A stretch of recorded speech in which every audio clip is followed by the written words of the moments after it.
नमस्कार बच्चों, आज हम कक्षा 10 की सामाजिक विज्ञान की वर्कशीट संख्या 74 जिसकी दिनांक है 19 जनवरी 2021, जो कि हमारी अर्थशास्त्र की पाठ्य पुस्तक के पाठ वैश्वीकरण और भारतीय अर्थव्यवस्था के लघु एवं दीर्घ प्रश्नों पर आधारित है। कुल 10 प्रश्न हैं और एक प्रश्न जो है स्रोत आधारित है, जो कि 4 अंक है।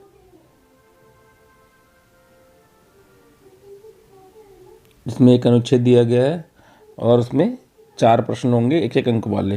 तो चलिए आज की वर्कशीट शुरू करते हैं। प्रश्न 1 है, वैश्वीकरण से आप क्या समझते हैं? तो उत्तर है, वैश्वीकरण का अर्थ एक ऐसी व्यवस्था से है जिसमें किसी भी देश की अर्थव्यवस्था को विश्व की अन्य अर्थव्यवस्थाओं से विदेशी व्यापार एवं विदेशी निवेश द्वारा जोड़ा जाता है। वैश्वीकरण के कारण आज विश्व में विभिन्न देशों के बीच वस्तुओं, सेवाओं, तकनीकी तथा श्रम का आदान प्रदान हो रहा है। इस कार्य में बहुराष्ट्रीय कंपनियां बड़ी महत्वपूर्ण भूमिका निभाती हैं, जब वे अपनी इकाइयां संसार के विभिन्न देशों में स्थापित करती है। अगला प्रश्न है प्रश्न नंबर 2, विश्व व्यापार संगठन क्या है, इसके कार्य क्या हैं, इसकी कमियां क्या क्या है? उत्तर है, विश्व व्यापार संगठन, जिसको हम WTO भी कहते हैं, एक ऐसा संगठन है जिसका उद्देश्य अंतर्राष्ट्रीय व्यापार को उदार बनाना और मुक्त व्यापार की सुविधा देना है। इसके कार्य हैं, विश्व व्यापार संगठन अंतर्राष्ट्रीय व्यापार से संबंधित नियमों को निर्धारित करता है और यह देखता है कि इन नियमों का पालन हो रहा है अथवा नहीं। WTO की जो कमियां हैं वो है, विश्व व्यापार संगठन की भूमिका निष्पक्ष नहीं रही है। विश्व व्यापार संगठन विकसित देशों के पक्ष में पक्षपात करता रहा है। प्रश्न नंबर 3 देख लेते हैं हम।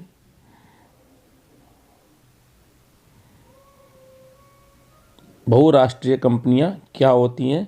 बहुराष्ट्रीय कंपनियां किस प्रकार उत्पादन पर नियंत्रण रखती हैं? वे कंपनियां जो एक से अधिक देशों में व्यापार या उत्पादन करती हैं, उन्हें बहुराष्ट्रीय कंपनियां कहते हैं, या इन्हें मल्टीनेशनल कंपनीज भी कहते हैं, MNCs, जैसे पेप्सिको है, एप्पल है, टाटा है, सैमसंग है। और बहुराष्ट्रीय कंपनियों को किस प्रकार नियंत्रण में रखती हैं, उत्पादन पर नियंत्रण रखती है? उसके तरीके हैं, पहला है स्थानीय कंपनियों के साथ साझेदारी करके, यानी पार्टनरशिप करती हैं। जो भी लोकल जो कंपनी है उनके हाथ में ये पार्टनरशिप करती है। दूसरा, स्थानीय कंपनियों को खरीद कर उनको खरीद लेती है। तीसरा, स्थानीय कंपनियों को उत्पादन का ऑर्डर देकर, यानी उनसे वो अपना माल तैयार करवाती है। प्रश्न नंबर 4, निवेश क्या है, यह विदेशी निवेश से किस प्रकार भिन्न है? उत्तर, निवेश का अर्थ है लाभ के उद्देश्य से पूंजी लगाना। जैसे अपना व्यापार शुरू करने के लिए हमें ज़मीन, फर्नीचर, मशीन इत्यादि पूंजी लगाई तो उसे निवेश कहेंगे। विदेशी निवेश, जब कोई बहुराष्ट्रीय कंपनी निवेश करती है तो उसे विदेशी निवेश कहते हैं। प्रश्न 5,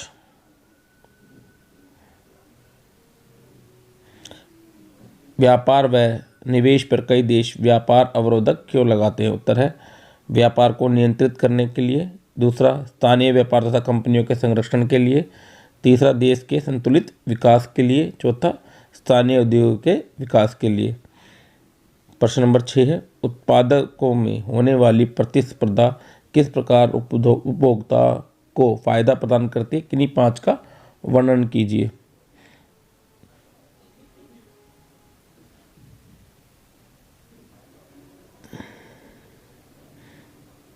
उत्पादकों में होने वाली प्रतिस्पर्धा निम्न प्रकार से उपभोक्ताओं को फायदा प्रदान करती है। पहला है कम कीमत। वैश्वीकरण के कारण होने वाली प्रतिस्पर्धा से उपभोक्ताओं को कम कीमत पर वस्तुएं तथा सेवाएं उपलब्ध हुई हैं। दूसरा, ज़्यादा विकल्प। वैश्वीकरण के कारण उपभोक्ताओं को अधिक विकल्प उपलब्ध हो पाए हैं। तीसरा, बेहतर गुणवत्ता। वैश्वीकरण के कारण गुणवत्ता में भी बढ़ोतरी हुई है। चौथा, बेहतर सेवाएं। वैश्वीकरण के परिणाम स्वरूप उपभोक्ताओं को बेहतर सेवाएं उपलब्ध हैं।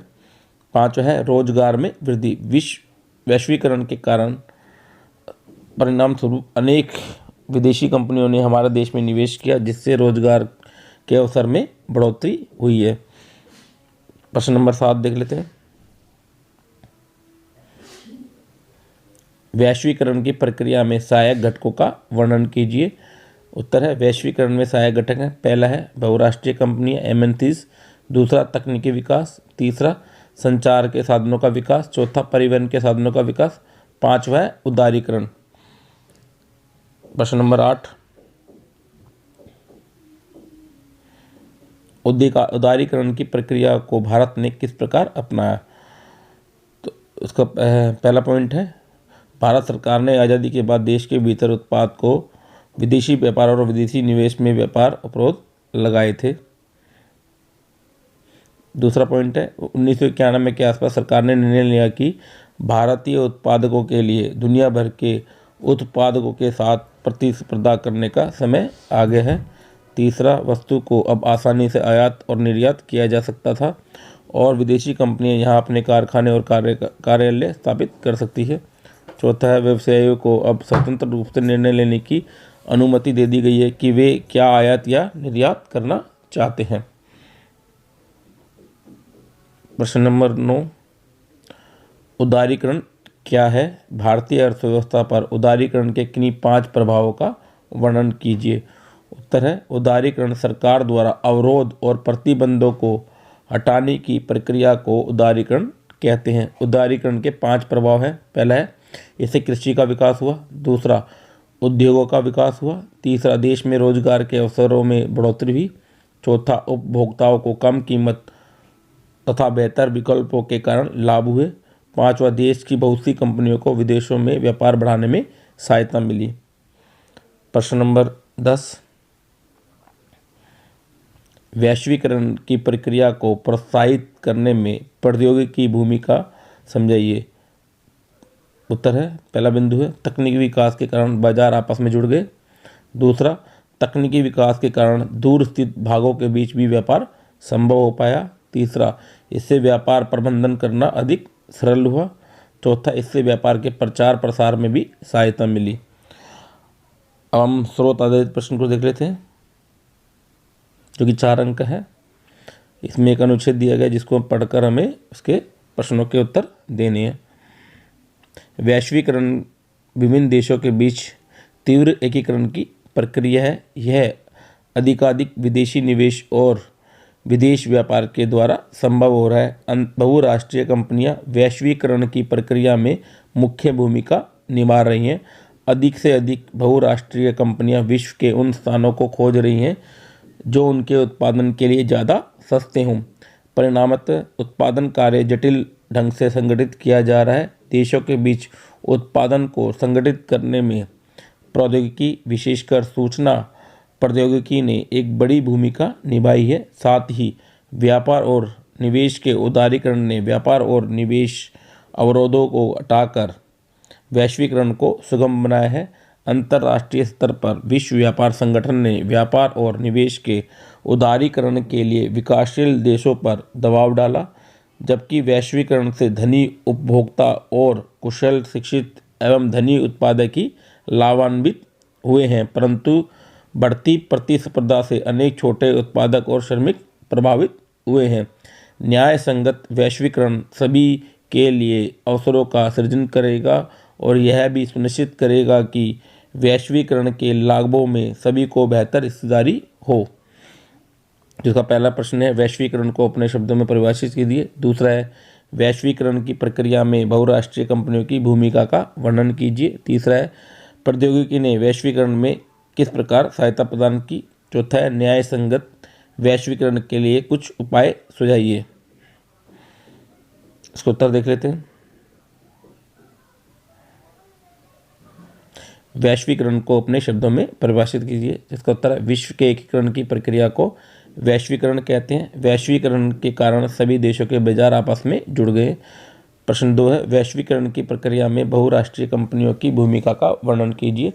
बहुराष्ट्रीय कंपनियों ने विश्व के विभिन्न बाजारों को जोड़ने तथा बाजार के विस्तार में महत्वपूर्ण भूमिका निभाई है। प्रश्न 3 है, प्रौद्योगिकी ने वैश्वीकरण में किस प्रकार सहायता प्रदान की। उत्तर है, प्रौद्योगिकी के कारण दूर स्थित भागों में व्यापार संभव हो पाया तथा व्यापार प्रबंधन भी सुगम हुआ। चौथा है न्याय संगत वैश्वीकरण के कुछ उपाय सुझाइए। इसका पहला बिंदु है श्रम कानूनों को कड़ाई से लागू किया जाए ताकि जो श्रमिकों के साथ में कोई भी भेदभाव ना हो, उनका शोषण ना हो।